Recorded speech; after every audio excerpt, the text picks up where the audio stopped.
Thank you for joining. I'm Jeff Champion, ISACA's Risk Professional Practices Lead.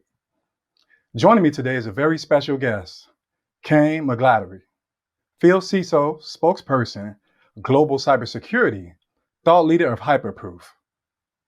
Kayne is joining us today to chat about Hyperproof's recent release report, How 2023 might be the year of risk. Kayne, it's great to have you. Thanks for having me on the show, Jeff. I'm super excited for today's conversation. Me as well. So to get started, we want to introduce you to our audience. Can you tell me a little bit about yourself?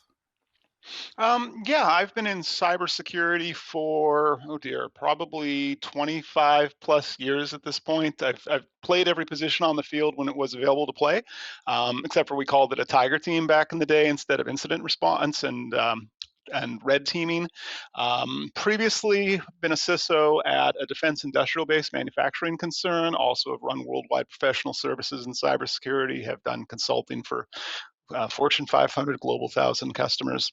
These days, I mostly focus on regulatory and compliance matters because, as we've seen, the world is becoming more litigious, it's becoming more regulated, and that's largely in response to failures that I can probably track back about 20 plus years, where administrators were recommending certain cybersecurity practices be put in place, and they weren't. And the consequential failures are now being tried to be fixed by lawmakers and by regulatory bodies. Makes sense. So, how long have Hyperproof as a company been in existence? Oh shoot! Actually, we're fairly new at this. Let's see. My friend Matt, we talked about it a couple years ago. So they'd been in, I guess, about less than 5 years now. What type of tell me a little bit more about like Hyperproof and what they offer. Sure, sure. So the probably the best way to explain it is the reason that I came, because prior to joining Hyperproof, I was running advisory executive services on cybersecurity, and a lot of that involves, this kind of services you'd expect from an auditor, like a Big Four, for example, where you drop in a team of individuals and they're going to do an assessment of an organization's cybersecurity maturity, and that involves a large degree of evidence collection and a large degree of evidence processing for both sufficiency and for adequacy to determine if the evidence that the client had produced met the requirement, whatever it was, like NIST CSF or CIS don't care, 800-171, same difference to us. And what I found ultimately was that for internal audit teams, that is an incredibly inefficient process, because it's a lot of, hey, I need to go ask the control operator, more often than not the security team, can I have a screenshot, or can I have a log file, because the auditors, the internal assessment team, shouldn't have access. Well, the security team's doing 11 billion other things. And so for them, the response to the auditor, or the response to the assessment team, that's the lowest thing on their priority list of the day and of the year, because at the end of the year, a security professional is not going to see on their performance review, hey, they were nice to the audit team. That's just not something they're incentivized on. Whereas the audit teams definitely incentivized on, hey, we need to get the audit data and we need to get it for internal, external use.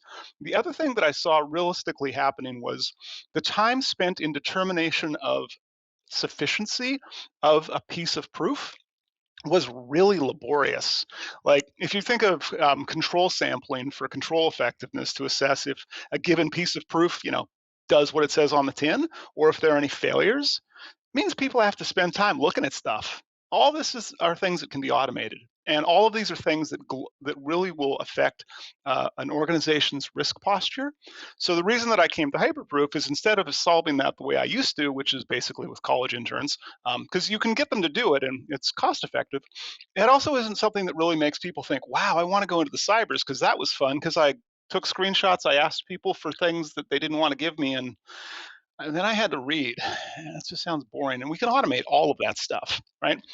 So that's one of the reasons that I really came here, because now we can have a client set all of that up, and instead of all of the chasing that happens in modern auditing and assessments and all of that manual processing associated with effectiveness of a control.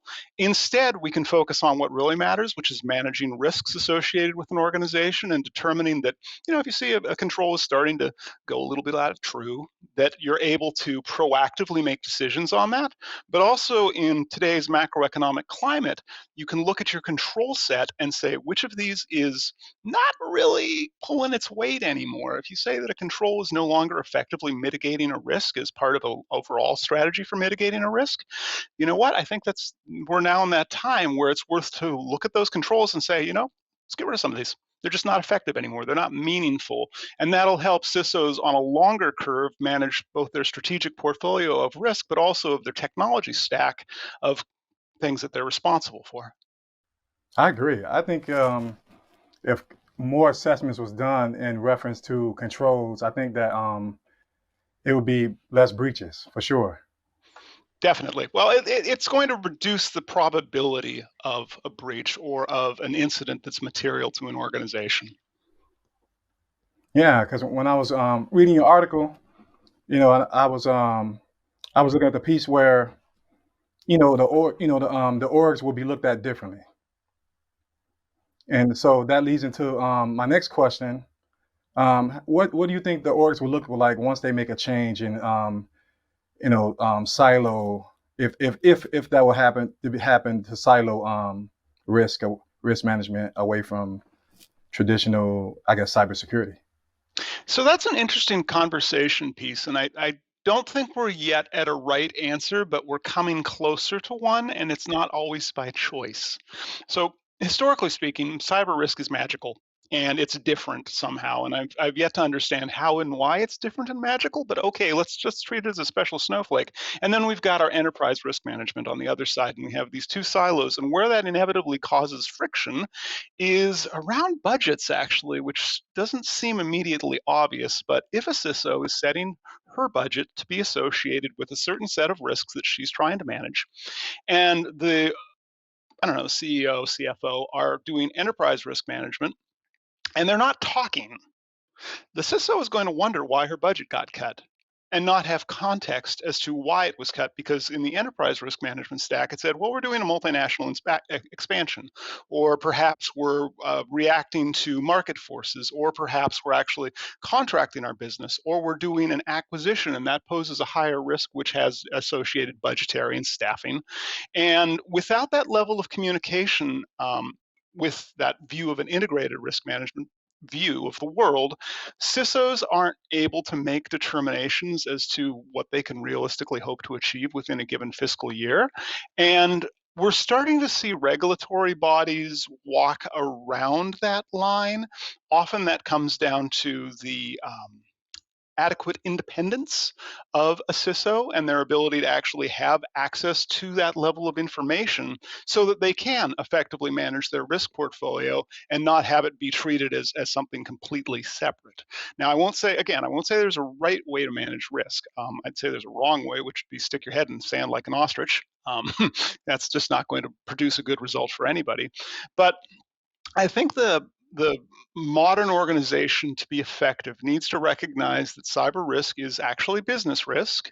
Just because you put the word cyber there doesn't make it somehow a technology thing. Your business will go out of business, whether it's via ransomware or your data center no longer being available due to natural disaster or due to workforce or economic conditions. All of those produce a negative consequence and a negative result. And I think that's what we need to focus on managing, is those outcomes that we're trying to avoid, rather than focusing on, oh, it's cyber, so it's different, because it's not at this point. So how would that affect the risk? Risk, business risk affect affect the org charts? That's again becomes an intriguing. The SEC, as one of those organizations, as well as New York's Department of Financial Services, NYDFS, they've both proposed rules that may have organizational chart implications for this year if those rules are actually adopted. And it comes down to the concept of an adequately independent CISO. And I think there's going to be a lot of weaseling around the concept of adequacy. And classically, what we've seen is the CISO is aligned to the CIO because technology and because computers. And I'm sure at some point, like 10, 20 years ago, totally made sense. That made rational sense. Sometimes they're aligned with the COO, right? So the CIO's job is typically to make sure the technology is being deployed in a timely manner and also to manage their budget. And the CTO is probably developing new technologies and getting those out the door, or the COO is just trying to make sure the lights stay on and that you're operating effectively. And all of that produces an implicit conflict of interest when it comes to association of budget and staffing allocations, because if the CISO is reporting into that role, they could actually first and foremost, they could have their budgets cut or budgets controlled if the other person has a higher priority and doesn't understand the value of those risks.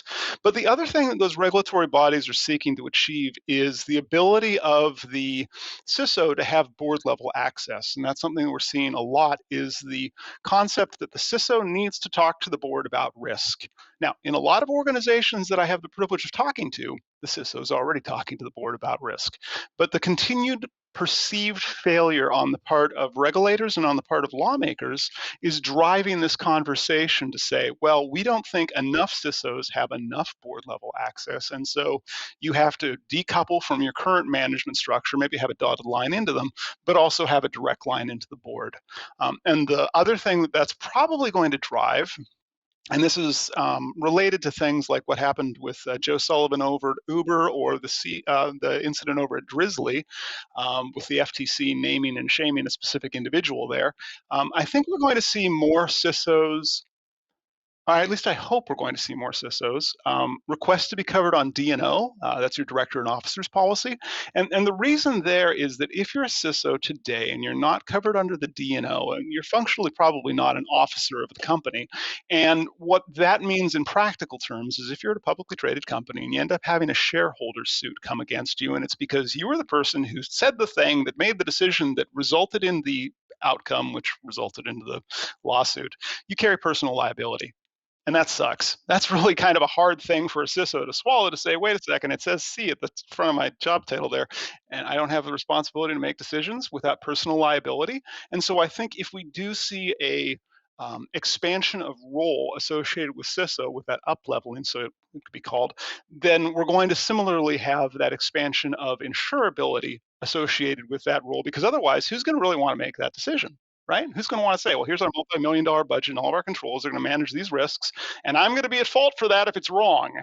A lot of people are going to sign up for that job. I mean, so cyber is already difficult enough. I don't think that adding a personal liability element to it makes it any more favorable.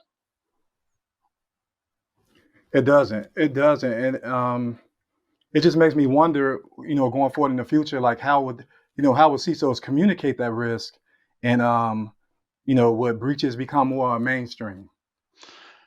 So CISOs, when they talk about risk, especially to the board, and there's multiple participants we talk to as a CISO about risk. We talk both inside of the organization to our peers, the other executives. We talk to our teams, and we also talk to the board about risk. I'm going to focus my conversation specifically on the board, because that's the big moment right now, is that regulatory bodies are saying, y'all should have a conversation with the board. Okay, neat. I have really three rules before going into a board conversation, and they're pretty easy. And the first one, hopefully is not a surprise, is that you probably find that technology super interesting. If you're a CISO from a technology background, it's probably cool. They don't care, not even vaguely interested, right? Board members have a fiduciary duty to manage risk. The fact that it's technology risk, business risk, expansion risk, doesn't really matter. It's risk. That's what they get excited about. So you have to really couch it in terms that they get excited about. And I can guarantee you 99 times out of 100, it's not going to be technology. The other two ones are really base rules for any board meeting, which is try as you can to influence the outcome before you go to the meeting. So that really means preparing for the meeting wherever you can, privately, one-on-one with board members, and this involves building relationships. So you can, go find a coffee, go have a 15-minute conversation with a board member prior to the meeting so you can know what you're really walking into. And ultimately, if you're making a proposal, if you have any inherent level of support that you're going to have on your behalf, or if you have anyone who has a point of concern, that you can address it with them privately rather than in full board meeting. Once you move past that, I think there's been a tendency of CISOs to drown them with data and to just really show a whole bunch of charts, and it doesn't work. I think that you really have to effectively engage with the board like any other audience by telling a story, right? And that story, it really has to answer four things fundamentally. What was your risk the last reporting period? And that could be last year, last quarter, last whatever, last week. What's your risk level this period? How much money did you spend? And then why? If you can answer those questions in a narrative form, you're going to be knocking it out of the park with most board members because they're not getting that level of information. And that's really what they're interested in is what you're doing effective? The how, the technology, the specific control implementation, have that in your deck as appendices, have that all as reference material, but you don't want to lead with that. You want to be able to say, look, our risk level last quarter was this, we spent this much, and the risk level is now down here, right? And so show an increased level of spending, decreased amount of risk. On the other hand, if your amount of risk went up and your amount of spending went up, they're probably going to ask, well, why? And if you can't answer why, LinkedIn, I hear, is doing a booming job lately. The other thing I like to really see in board level presentations are if you're planning on showing key risk indicators, KRIs, only show the top most important ones, really, and those have to be tied back to key performance indicators for the business. And this goes to the whole conversation of, what should CISOs present and how we're all supposed to be more business oriented now. If you haven't been tying it to business objectives, again, the whole cybersecurity, information security starts to be considered, it's a cost center. It's something where your best outcome is that nothing bad happened. And if instead you can show how your effective management of risk is enabling the business and enabling an expansion and allowing them to better commit resources to other opportunities, you'll be doing way better. I agree. It always seems to come down to the dollar. And I've been in situations I could stand up in front of the board and man, I've put them to sleep. and it's funny because I think, and so the question I want to ask you, I want to know is there a particular language, like how you were saying, a language as far as when you talk to them, or do you get them training? What exactly would they need for you to properly, go to the board and present without putting them to sleep? I think ultimately brevity in board conversations is key, as well as understanding the tone that they're looking for. So if you're a CISO coming into an organization that had a former CISO, your first board meeting, you should probably have a chance to look over what your predecessor had laid down and find out, so how well was that received by the board? Did they like this tone? Did they not like this tone? Was this something that, should I do more of, or do I need to pivot? And then if you're in one of those organizations that's now going to be mandated to, the CISO has to go talk to the board, have a conversation with the other executives and find out, so what do your presentations look like, right? Because if we're all colleagues, if we're all equals at that level, if you're on the same level as the COO or the CFO, right? What's your deck look like? What level of detail? What are your talking points? And that should hopefully orient you to the specific nature of the organization. I think in a lot of organizations, qualitative risk is still okay. I think that the exceptions for those would be the ones that we'd kind of expect, which would be like your finance, your insurance, those very numbers heavy. They're going to actually be looking for quantitative measurements associated with risk. And of course, if you're doing that, you're hopefully plumbing for that in your actual metrics that you're collecting. And then the final thing, realistically, when It's, again, I come back to getting with board members individually wherever feasible and try stuff out on them. Say, look, I'm thinking of showing this. Does this make sense to you? Like, try and get one or two trusted advisors on the board who you can go talk to and find out if your message is resonating with them. And if it doesn't resonate with them, odds are you don't want to show or talk in that language that you're presenting to the individual. I definitely wouldn't, because I thought I was cool. I came in, I had my charts. I was using, Power BI. I'm explaining. I'm going through the steps, and they were sitting there practically baffled. They were just like, "Oh my god!" And Yeah, a good friend of mine actually went to, he wanted to show me. He said, look, I've made up this presentation on Zero Trust. And I'm like, cool, that's a neat technology. And yeah, I'm going to show it to the board next week. And I'm like, okay, so your resume is up to date, right? And why? And it's 96 or so page presentation on how they were going to adopt Zero Trust at a transportation concern, let's say.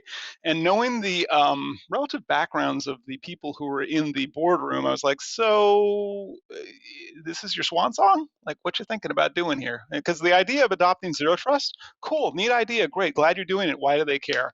What is the risk that this is? Why are they wanting to spend money? Why are they wanting to approve or consent? Or is this meant to be informational? And I think that's one of those things that we have to understand with the needs of going in front of the board is what do they want to get out of this? Right? If some of us are being regulated into actually having to go have a conversation with them, what do they want? Do you actually know that? Are you just showing up to show up and throw up? Or are you actually showing up to ask them a question or to get their perspective? Be ready for that level of uh, inspection to happen prior to your conversation with them. Because I don't think we can, like, it used to be, we could show up and show, hey, look, we blocked 1,000,000 things on the firewall, hooray! Nobody knew what that meant, actually, because we were all making stuff up at the time. These days, I think a lot of board members have had enough engagement with cyber professionals that that no longer carries water. And so we have to be much more intentional in our conversations. definitely makes sense. That definitely makes sense. That's probably the route I should have took, far as explaining why do they care, and definitely the cost, because they're definitely going to look at the dollar and how much it benefits the company as a whole. Definitely. So my next question is what are some of the actionable steps that organizations could take? Far as insurance. So I think the broad narrative we're having on cyber insurance these days are that there's not going to be enough of it, and it's going to cost a lot more. And I think that's it's kind of it's where we are right now in the macroeconomic cycle. I think the thing to look at when selecting a cyber insurance broker or when you think about cyber insurance is there's probably a couple. So the first thing that I usually counsel people to ask is to, go to your broker, go to your dealer, whoever you're buying your cyber insurance from, and say, how many other policies do you sell a month? And you want that number to be bigger than one.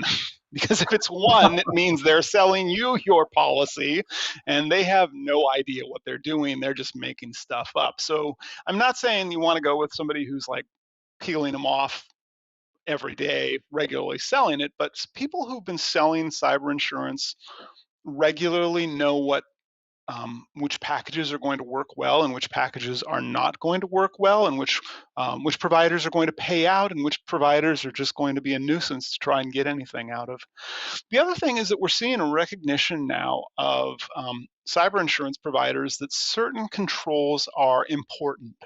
And while this might not be at a level that some technical professionals would consider to be great, we are seeing a move towards, it's kind of a move again towards forms and questionnaires where an insurance provider can ask, hey, do you have MFA? Because they know multi-factor authentication actually does reduce threats and reduces identity-based attacks. Or they ask if you've got EDR, endpoint detection and response, because they realize, hey, if you get somebody's compromised identity off of a laptop, you can have a bad time. They're at least making that recognition. And if you go way out to the edge, some of the underwriters are saying, wouldn't it be neat if we could have continuous proof that they actually were doing that thing, that control that we asked them to do, not just have them do a one and done form, or not have our inspection team come in and on Tuesday everything was working and so we sold them the insurance policy, and on Wednesday we have no idea until it's the next renewal period. We're starting to see that motion. And it's kind of like you know, those things you can get on your phone that'll measure your average car speed and how conscientious and safe of a driver you are, and consequently get a discount on your auto insurance. It's kind of that same basic model here, is that if you can show that an organization is continuously doing the things that they say that they were going to be doing, then they can probably get a discount or at least keep their premiums where they are, rather than seeing the macro cycle that we're seeing of increasing premiums and decreased coverage associated with cyber insurance. Yeah, that definitely makes sense. That would be kind of cool having something to monitor the situation. I always thought, like, from a risk management standpoint, that, like you were saying, like have these different controls, but the visibility into the network. I felt like that was a huge piece, being able to really, really have visibility on what you're looking at and what's being tested. Yeah, and it's forward thinking. I won't say that I've seen anybody particularly solve it especially well. Some of the best in class ones have got behind the firewall or behind the perimeter or inside the perimeter type inspection, whereas the worst ones are using like third-party rating sites to say how your cybers are doing. And more often than not, all of those third-party rating sites are a nuisance that CISOs have to deal with during procurement conversations, but they don't actually refer to an actual organization's cybersecurity stance. Yeah, I would need them if it's a third party. I'm always big on, like, some type of certification, or just being able to provide more proof that everything works the way it's supposed to, and a trusted third party, because that'll become an issue. What do you think organizations could do to prepare for the upcoming year? Upcoming year. Well, we're already in it. So if you're preparing, you're too late, unless your fiscal starts in February, at which time you're okay. In case you're watching this stream in the future, this is recorded in January, so we're already into the new year. But I think the things that we need to have been prepared for, or to continue to prepare for, are they're not really new. It's more of an emphasis on them, and there's going to be more of an emphasis on risk, and there's going to be more of an emphasis on. Usually, I like to think with the worst case scenario, which might be a bleak way of looking at things, but it's based on experience, and they want to know who knew what when. So when were you available to know about a risk? When was that information available? What happened to manage that risk?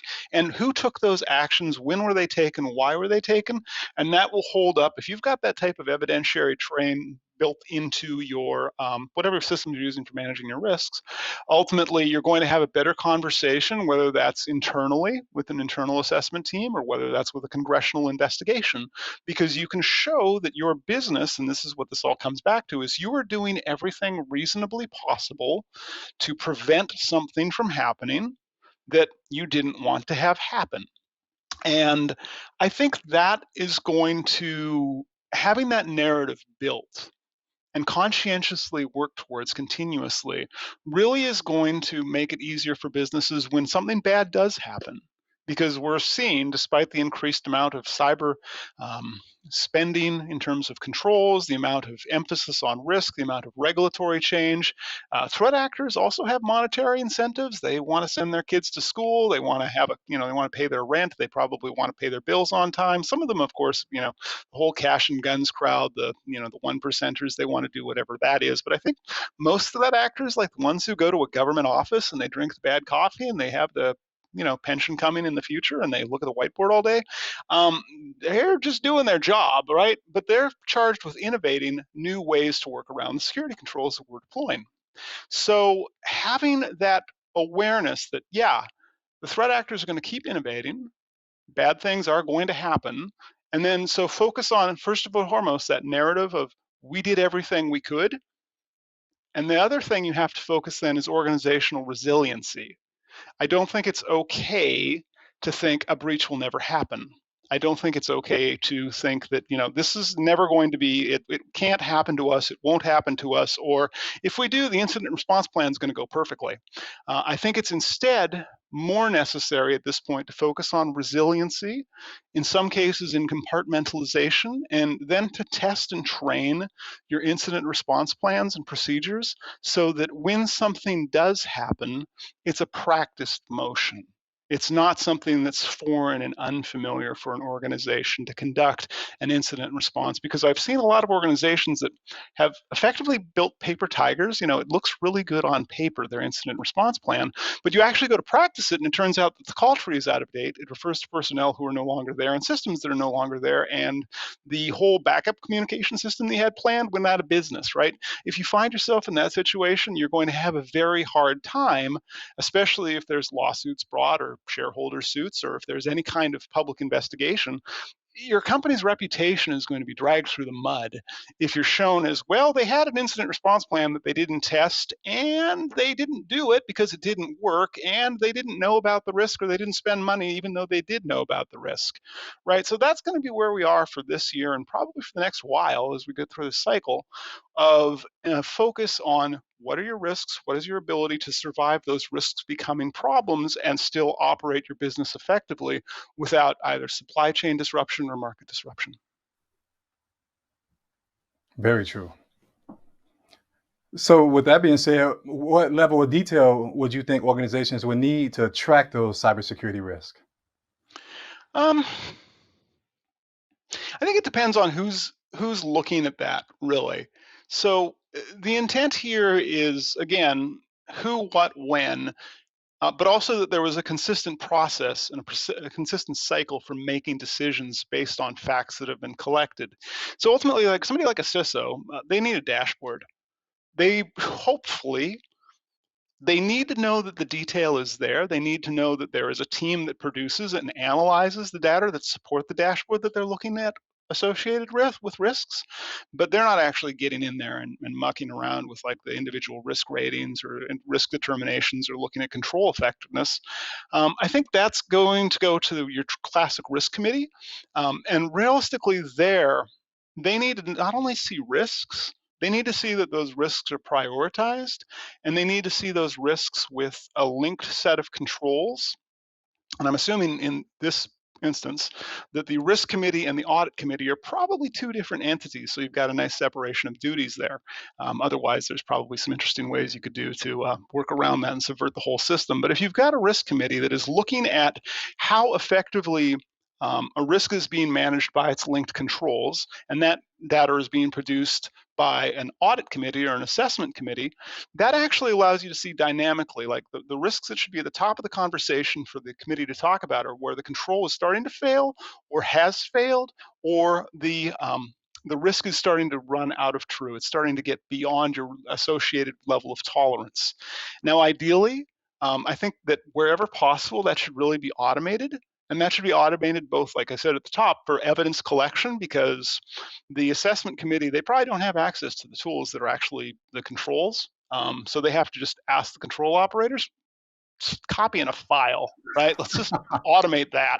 But also wherever feasible, like let's automate the control testing, right? If you need to show that your password policy is, this, and you've got multi-factor authentication, what are you looking at? You're looking at a file. We can have a computer look at a file. This is not rocket science, right? So we can automate those tests. Now, determination of if an organization has a commitment to strong information security posture, and that means that the senior board has to, and the CEO have to sign off on something, yeah, you're probably going to be doing that by hand, right? We have yet to figure out if organizational charts can be effectively plumbed by computers, though maybe it's some nice point in the future. But what it allows is our risk committee then is acting on facts, and they're acting on data. They're not actually spending their time trying to go collect those or debate the legitimacy of those data and facts. And then once we've got that effective risk register we're working with, I think, as I said, most organizations are going to be okay with qualitative data, provided we agree on the definition of words. And this one kills me every time. If two people have a different definition of the word high, medium, and low, your risk register breaks, and it breaks for a very fundamental, stupid reason that is avoidable. So when you're writing your risks down, make sure there's like somewhere noted, like, this is what this means. Like if you're saying this is a high financial risk and that means over $10 billion, that somebody who doesn't know that says, oh, this is going to be $20 in a case of beer. That's like a high risk, right? Because all of a sudden everything goes to high risk, and your risk committee is going to be spending their time pulling their hair out going, why are there so many high risks today? And you find out you've got a data entry issue because somebody didn't understand the definition of a word. It's a simple one, but it's enough of an own goal that I've seen that it's just always worth making sure that that's being effectively managed. For organizations that are in that financial space, you're probably looking at something like FAIR. I think that if you can get it running, bully for you, that's awesome. I've seen a few working systems using FAIR for risk measurement and doing a actual quantitative measurement of risk.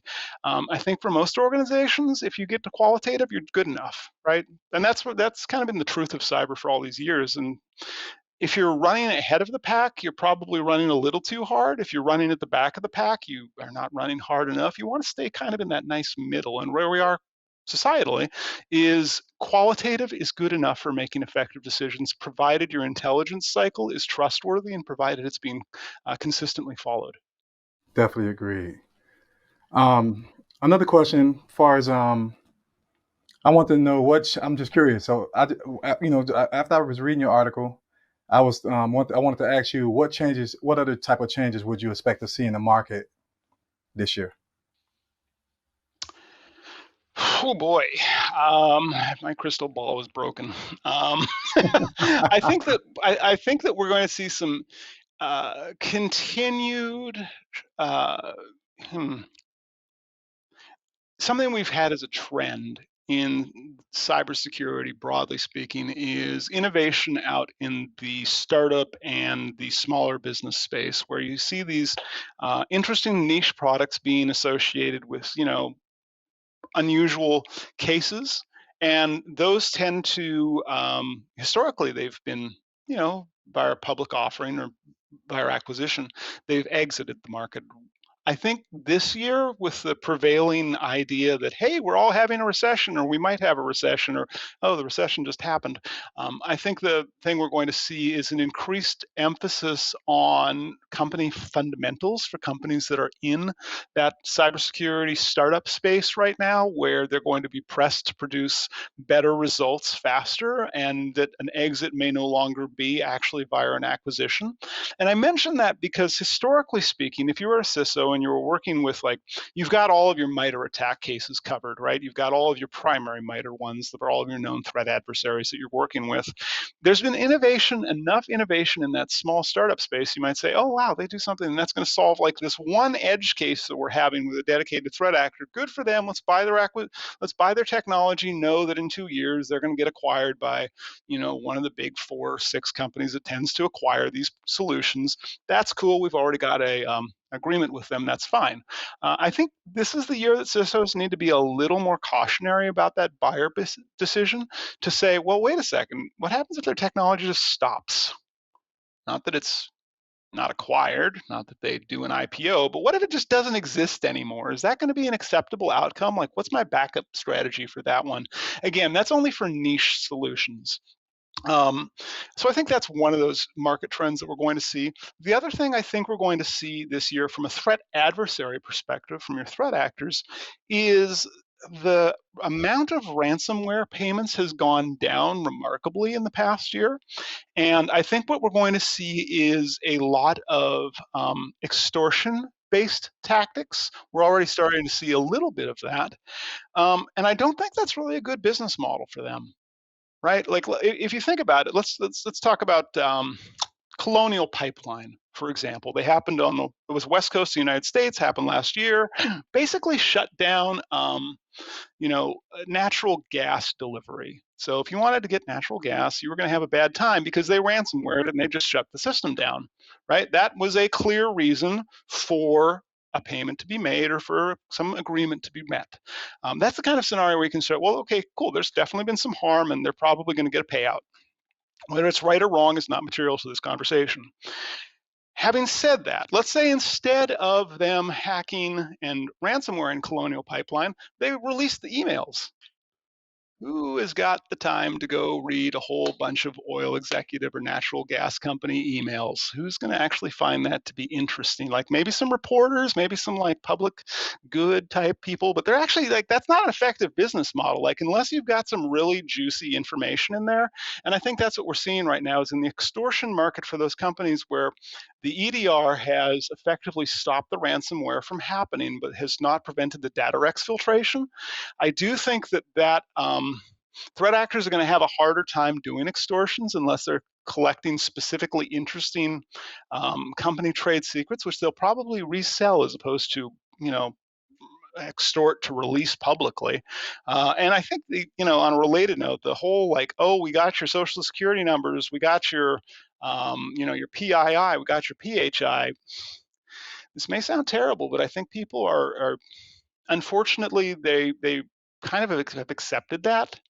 And I'm not saying that that's right, but I'm saying there's a growing public acceptance of breach fatigue where, oh, you got another breach notification letter. Okay, I guess just put that one on the pile. So again, I don't think the threat actors are going to really effectively monetize that. I still think that disruption is going to be probably their primary thing. The final one, actually, now that you got me thinking, my crystal ball eventually spun up. The other one that I could see being interesting is as we've seen a high degree of layoffs in response to the growing economic conditions, I think that companies that have planned and have already deployed data loss prevention solutions are probably going to have a better time managing their insider risk and insider threat than those that have not. And the reason I say that is if you're at a company and they just did a round of layoffs, there's going to be a whole bunch more layoffs coming up, reductions in force, and you're a little bit on the worried side, you're probably going to go, well, I created all these good documents and I've got this good sales book of business and I created this illustration. You're going to copy it and save it on your own cloud or hard drive or email it to yourself or however you do it. And that's unfortunately not legal in a lot of cases, or at least it's a breach of contract in a lot of cases that people don't get. And that is going to be a problem for companies that haven't plumbed in those data loss prevention solutions, because you don't need that 6 months after the employee's departed.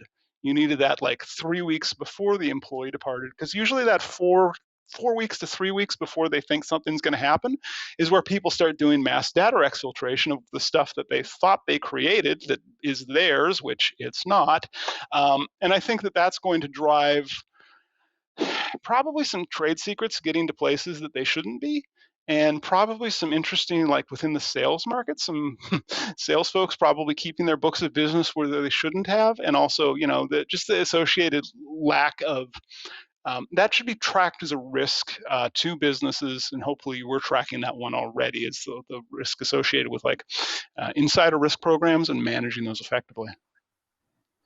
Definitely makes sense. They definitely should have a process in place for all these different things.